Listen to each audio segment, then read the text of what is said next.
നിങ്ങൾക്ക് ഓർമ്മയുണ്ടാവും, ഡൽഹിയിൽ കുറെ ഇല്ലീഗൽ മൈഗ്രൻസിന്റെ കുടിലുകളൊക്കെ ഇങ്ങനെ അനധികൃതമായിട്ട് കെട്ടിപ്പൊക്കിയിട്ടുള്ളത് ബുൾഡോസർ രാജ് കൊണ്ടുവന്ന് പൊളിച്ചടക്കിയ വാർത്ത വളരെ കണ്ണീരും കയ്യുമായിട്ട് ഇവിടുത്തെ മാധ്യമങ്ങൾ നിങ്ങളുടെ മുന്നിൽ കൊണ്ടുവന്ന് അവതരിപ്പിച്ചിരുന്നു.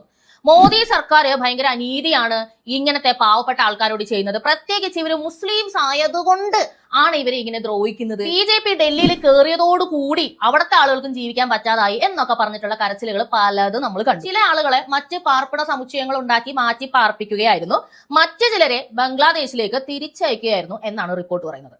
ഏകദേശം 1589 ഇല്ലീഗൽ മൈഗ്രൻസിനെ, ബംഗ്ലാദേശികളായ നുഴഞ്ഞുകയറ്റക്കാരെ അല്ലെങ്കിൽ റെഫ്യൂജീസിനെ തിരിച്ചയച്ചിരിക്കുകയാണ് ഡൽഹി പോലീസ്. ഇത് റെക്കോർഡിക്കലി നിങ്ങൾക്കറിയാം, ലക്ഷക്കണക്കിന് ആൾക്കാരാണ് ബംഗ്ലാദേശിൽ നിന്നും ഇങ്ങോട്ട് വന്നുകൊണ്ടിരിക്കുന്നത്. നമ്മുടെ ധ്രുവറാട്ടി പറഞ്ഞത് ഹാപ്പിനെസ് ഇൻഡെക്സിൽ ഇന്ത്യയെക്കാൾ മേളിൽ നിൽക്കുന്ന സ്ഥലമാണ് ബംഗ്ലാദേശ് എന്നാണ്. എന്നിട്ട് എന്തുകൊണ്ടാണ് അത്രയും നല്ല ഹാപ്പിനെസ് ഇൻഡെക്സ് ഉള്ള സ്ഥലം വിട്ട് ബംഗ്ലാദേശികൾ നുഴഞ്ഞു കയറി നമ്മുടെ രാജ്യത്തേക്ക് വരുന്നതെന്ന് എനിക്ക് മനസ്സിലായിട്ടില്ല.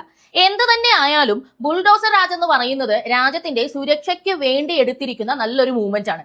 കേരളത്തിൽ അത് എത്തിയില്ല എന്നുണ്ടെങ്കിൽ പെരുമ്പാവൂരിൽ സംഭവിക്കുന്നത് പോലെയുള്ള സംഭവങ്ങൾ ഇങ്ങനെ കൂടുതലായിട്ട് അധികരിച്ച് വരികയുള്ളൂ. കേരളത്തിൽ അത് എത്തണമെന്നുണ്ടെങ്കിൽ പിണറായി വിജയൻ ഭരിച്ചാൽ ഒരിക്കലും നടക്കാൻ പോകുന്നില്ല. അതിന് BJP ഗവൺമെന്റ് തന്നെ ഇവിടെ അധികാരത്തിൽ വരണം. അവർക്ക് മാത്രമേ അതിനുള്ള ധൈര്യമുള്ളൂ. ശരിയല്ലേ?